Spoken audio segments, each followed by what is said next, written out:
د کوتیپې کانال له بشپړېدو سره په میلیونونو افغانانو ته به په مستقیم او غیر مستقیم ډول د کار او حلال رزق ترلاسه کولو زمینه هم برابره شي.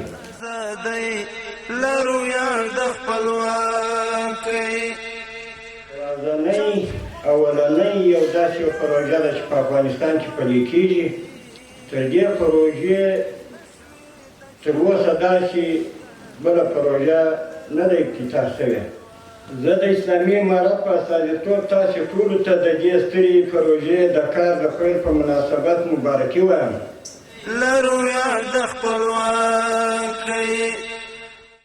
د قوشتېپې کانال چې د هیواد په شمال کې موقعیت لري او له آمو سیند څخه سرچینه اخلي د بلخ په ګډون د فاریاب او جوزجان ولایتونو دښتې خړوبوي.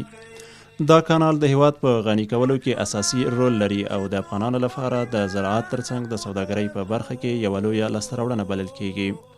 د دغه کانال په جوړېدو سره به افغانستان د غنمو او نورو کرنیزو توکو په برخه کې پر ځان بسیا شي او له دې وروسته به اړتیا نه وي چې له ګاونډیو هیوادونو څخه غنم او نور حبوبات وارد کړي.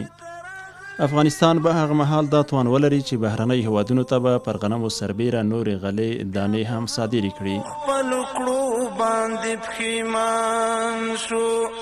د قوشتېپې کانال پروژه د 1401 هجري شمسي کال د حمل په 10مه په بلخ ولایت کې د ریاست الوزرا د لومړي مرستیال ملا عبدالغني برادر اخوند په مشرۍ د یو لړ مراسمو په پایله کې پرانیستل شوه چې پر یو شمېر وزیرانو سربیره حکومتي چارواکو او د ملي پراختیا شرکت رئیس پکې ګډون کړی و. د دې پروژې ټول مالی لګښت اسلامي امارت پر خپله غاړه اخیستی او هڅه کوي چې یوازې له خپلې خزانې څخه یې تمویل کړي. د قوشتېپې کانال 3 فازه لري. لومړی فاز یې 108 کیلومتره دی چې د بلخ له کلدار ولسوالۍ څخه پیل کیږي او د دغه ولایت په دولت آباد ولسوالۍ کې پای ته رسیږي. دویم فاز یې 107 کیلومتره دی چې د بلخ له دولت آباد ولسوالۍ څخه پیل کیږي، وروسته بیا د جوزجان له اقچې ولسوالۍ څخه تیریږي او د فاریاب په اندخوی ولسوالۍ کې پای ته رسیږي. دریم فاز یې بیا زراعتي سیمو ته د فرعي کانالونو ویش دی.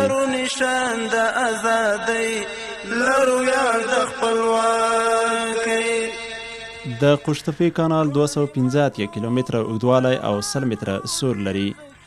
8.5 متره ژور دی چې د اوبو د لوړوالي اندازه یې 6.5 متره ده او په هره ثانیه کې 688.4 متر مکعب اوبه پکې بهیږي.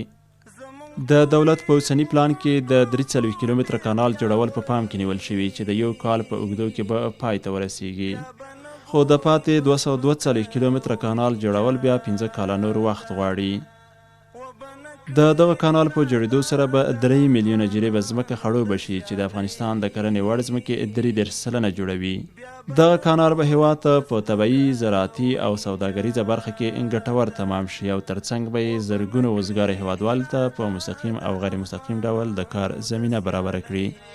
لرو یار د خپلواکۍ وبنکړي اراده د افغانانو د سیالۍ، لرو یار د خپلواکۍ پر جهان باندې بلند، لرو نشان د ازادۍ، لرو یار د خپلواکۍ.